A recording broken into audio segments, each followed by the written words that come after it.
Hallelujah. Isn't it good to know whatever it is, God will. Regardless of how painful it may be. And we live in a world that is full of pain. A world that is full of misery. A world that we have expectations because many times we get in situations where there's no hope. I'm just here to admonish you, to inform some, and to enlighten others to know that regardless of how great the situation may be, God will. Not only is he able, but he will. Because he loves you. If we only knew how much God loved us, hallelujah, we wouldn't carry these burdens on our back. If we only had the slightest idea how much God loved us, we would be like 1 Peter 5:7. We would cast all of our cares, all of our concerns, all of our anxieties, all of our impossibilities, all of our hurt, all of our worrying. We would take our children to the Lord. We would take our families and give them to Jesus. You know, he said, give it to me, I'll bear it. He said, give it to me, I'll share it. If there's a need in your life, he said, I'll take it if you only give it to me. He made it so simple. What more can he do? How much simpler can he make it? He said, just believe me. Believe on me. As the scriptures have said. But these scriptures, aren't you glad they weren't inspired by man, but they were inspired by God. The Holy Ghost wrote the whole Bible. From Genesis to Revelation, he used men of God. The Bible says men of God spake as they was moved by the Holy Ghost. I'm so glad you will not be able to find this Bible in any institution.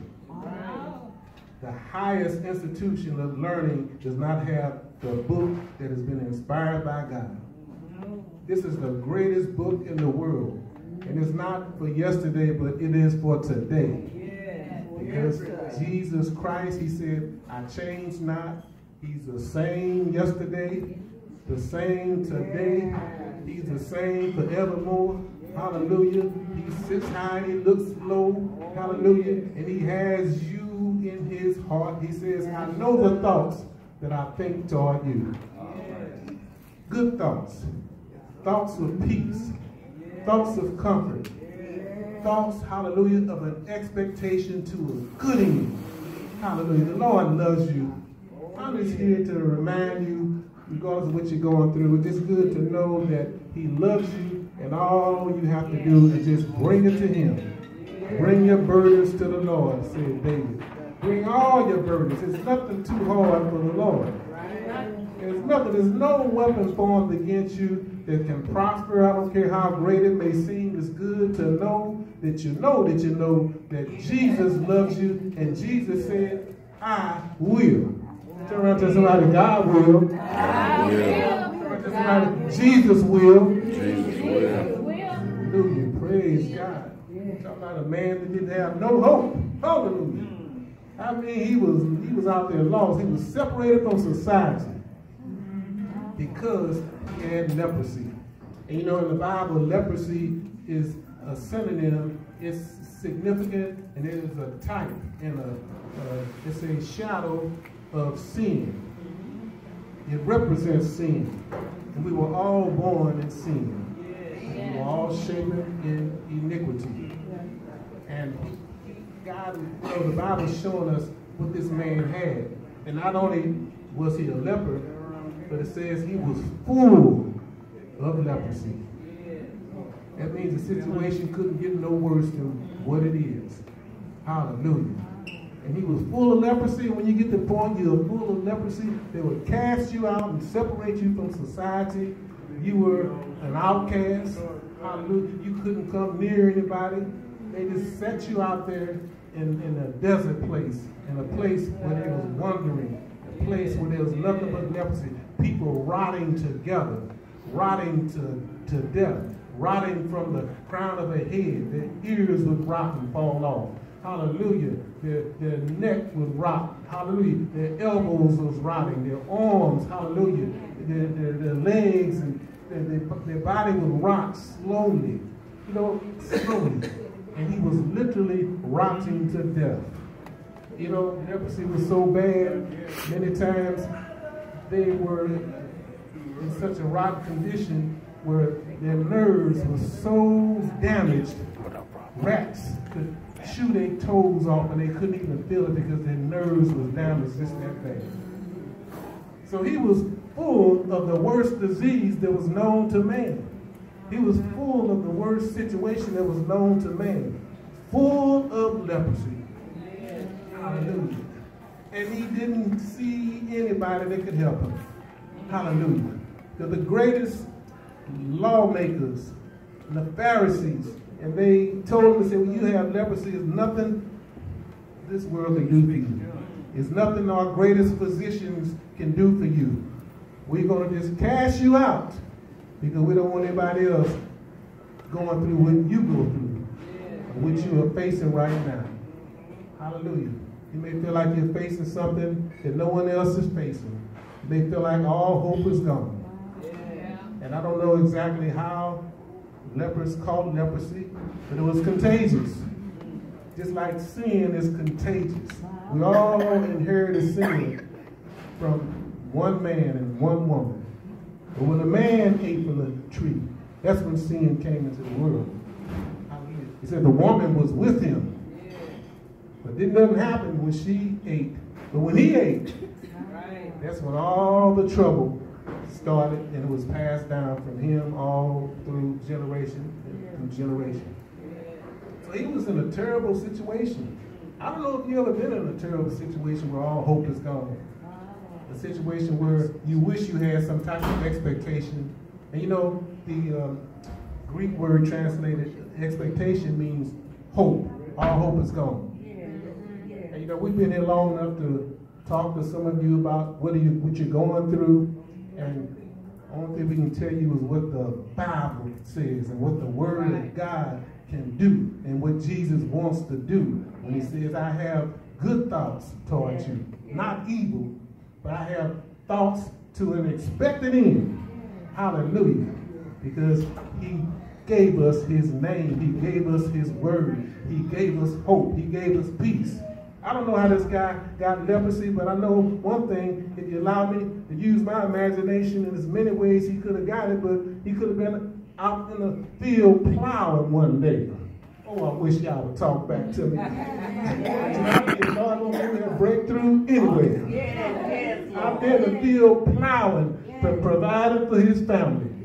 Many times we're doing the right thing and things come our way and we wonder, why me? Why me? I'm doing what's right. When out there plowing, anybody came home and saw a blister on his hand, and then he didn't think too much of it. He just, put a little salve on it.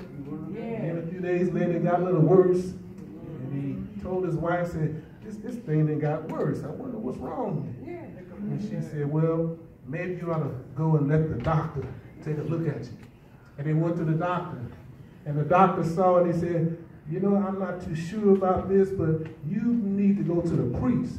Make sure you ain't got that leprosy, because if you have that, that's a bad thing. And there's no hope for you. Wow. And they went to the priest, hallelujah, and the priest put them in what they call it, quarantine. Quarantine for 2 weeks.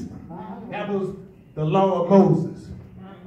And after 7 days, they would go back and let the priest look at them again and say, this one got worse. So we're gonna put you in there another 7 days before we take any action. Put them back in quarantine. 7 more days. And when they came back to the priest, then they knew you have leprosy. You have something that no man has ever been cured of in this generation. We have no choice but to send you into exile. Before you do this and end my life, before you make things so miserable I won't be able to bear, can I just go back home just one more time and hug and kiss my lovely wife and my children one more time?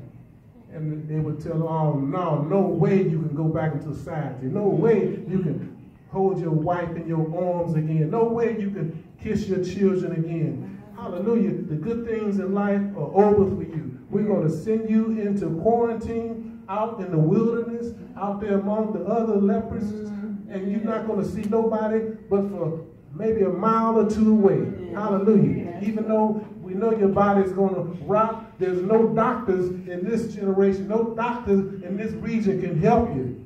No one can help you.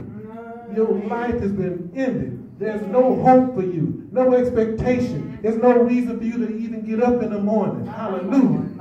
Hallelujah. But this leper, even though he was rotten, his old body was rotten slowly, he heard about a man from Galilee. He heard about a man open and blind eyes. One man was born blind. Never heard of any man born blind receiving his sight. But he heard about this man from Galilee, hallelujah, who was unstopping deaf ears, making the lame to walk and the dumb to talk. He heard about a man who was given expectation. He was given hope to where there was no hope. He heard about a man that even when they put him in hospice, this man was able to heal hospice patients. He heard about this woman who had her only son, and they had a funeral for his son. But Jesus walked up to the coffin and touched that coffin and said, "Rise, get up and live again." I'm so glad he heard about one man. If it hadn't been for this one man, he wouldn't have had no hope. When he heard about Jesus performing great exploits, he heard about Jesus doing the impossible. He heard about the man, all power in his hand. He heard about the man who told Lazarus to get up and live again. He heard about the man when Lazarus' sister began to say, "Lord, if you had been here, my brother would not have died."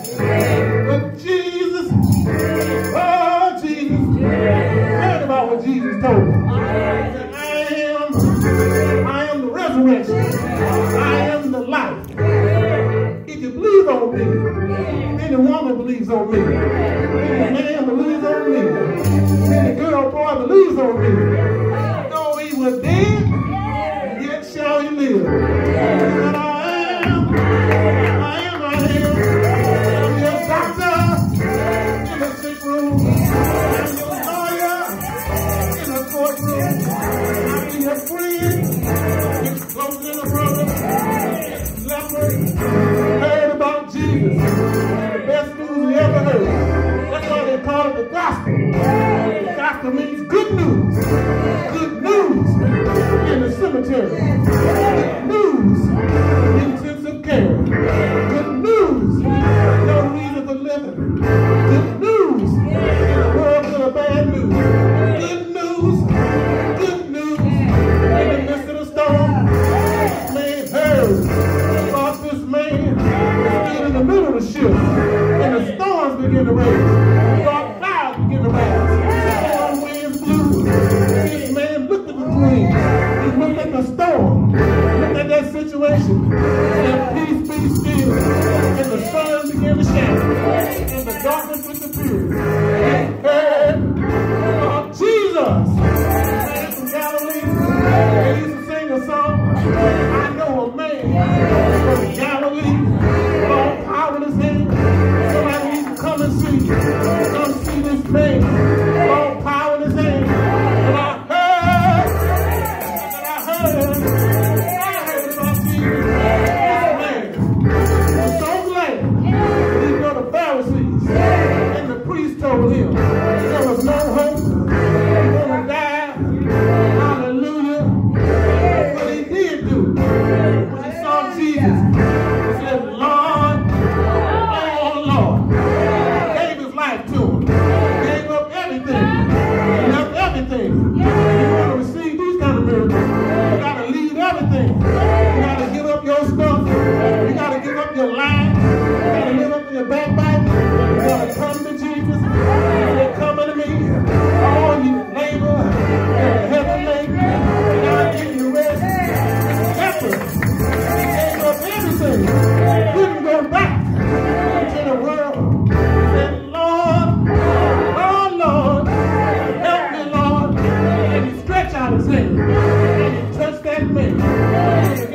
to touch anybody that had leprosy. If you didn't touch somebody, good chance you catch it. He didn't have no other hope. All hope was gone. All hope. He said, Lord, oh Lord, save me. Save me, Lord. Police can't save me. Doctors can't save me. Lawyers can't save me. The specialists can't save me. Can't nobody save me. I can't go back to my family. I can't see my wife and children. I'm just rotten, Lord. Wash me. Cleanse me. Cleanse away my sins. I know you're able. I heard you will. Lord. Oh, Lord. Bless my body. Send me away. I'll tell him in the east. I'll tell him in the west. I'll tell him in the north. I'll tell him in the south. I'll tell somebody that Jesus is the answer to my problem. That Jesus gave me hope in a hopeless world. I'm so glad. I'm so glad that Jesus is mine. Oh, what a voice. I'm so glad that I called on Jesus. Yeah, I couldn't call on nobody else. Hallelujah. I'm going to tell him in the grocery store. I'm going to tell him in the clinic. I'm going to tell him on the job. I'm going to tell him everywhere. Everywhere I go. I'm going to put my tent back up. He's going to give me another tent. I'm going to tell it. I want to hear it. I'm going to tell it. I don't want to hear it. I'm going to tell him what that name. That only name. That name. I can call in the morning. Call in the noonday. Call when the sun goes down. Call when ain't got no hope. Jesus. Jesus is out. Jesus. Right on the storm. Jesus. The hope of salvation. Jesus. My salvation. Jesus. The hope of Dallas. My provider. Jesus in the morning. Jesus in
our shadows on our